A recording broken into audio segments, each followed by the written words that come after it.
Okay, next question में क्या पूछ रहे हैं, let the resistance of an electrical component remains constant while the potential difference across the two ends of the component decreases to half of its former value, what change will occur in the current through it. तो इसमें क्या फ़र्क पड़ेगा ऐसा पूछ रहे हैं। तो हमारा रेगुलर फॉर्मूला क्या रहता है ओम्स लॉ का, V is equal to I R, correct.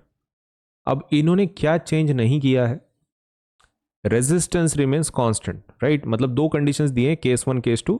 तो उसमें जो सेकंड केस है केस 2, तो उसमें दिस इज केस 1, केस 2 की बात करते हैं।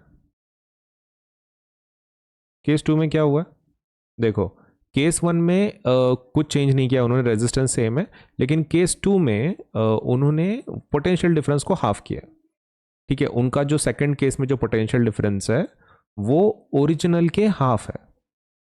This is the condition they have given, ठीक है, दिस इज गिवन कंडीशन। क्या गिवन कंडीशन है भाई, कि नया जो पोटेंशियल डिफरेंस है ओरिजिनल के हाफ किया है। तो करंट पे क्या फर्क पड़ेगा ऐसा पूछ रहे हैं, what will be the current, current का वैल्यू क्या होगा ऐसा हमको पूछा जा रहा है। तो we can easily do this, पहला formula V is equal to I R है। अब यहाँ पे फॉर्मूला क्या होगा सेकंड केस में, that will be V is equal to I R again, V is equal to I R, यही formula होगा, है ना, यही फॉर्मूला यूज करेंगे ना। अभी V1 I1 R1, V1 I1 R1 देंगे, क्योंकि I1 मतलब ये 1 सेकंड कंडीशन के लिए, तो मैंने उसको 1 1 1 दे दिया सबको सेकंड कंडीशन के लिए।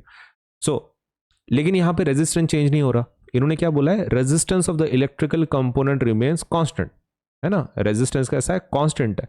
तो मतलब मुझे R1 करने की जरूरत नहीं है, पहले कंडीशन में सेकंड कंडीशन में रेजिस्टेंस इज R ओनली।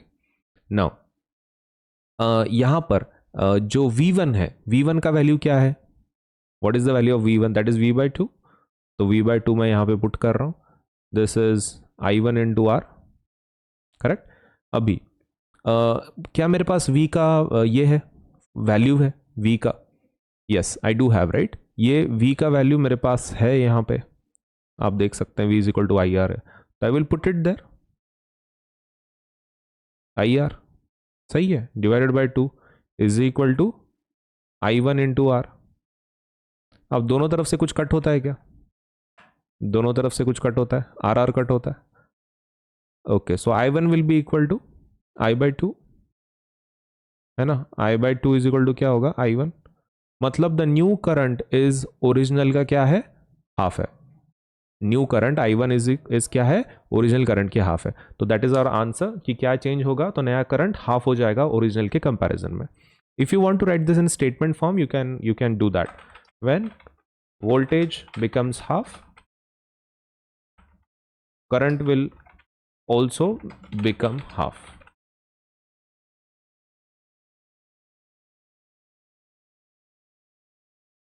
ठीक है, when voltage becomes half current will also become half। ये आप ऐसे लिख सकते हो।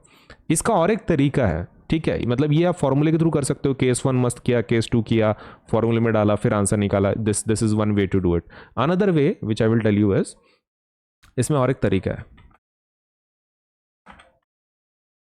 अभी पोटेंशियल डिफरेंस को उन्होंने हाफ किया है ना, तो करंट पूछ रहे हैं। अब करंट और पोटेंशियल डिफरेंस में क्या रिलेशन होता है, direct relation according to Ohm's law. According to Ohm's law, according to Ohm's law, potential difference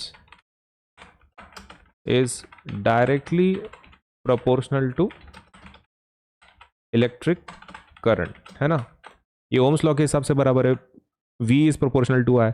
तो अगर पोटेंशियल डिफरेंस हाफ किया है तो करंट भी हाफ होगा।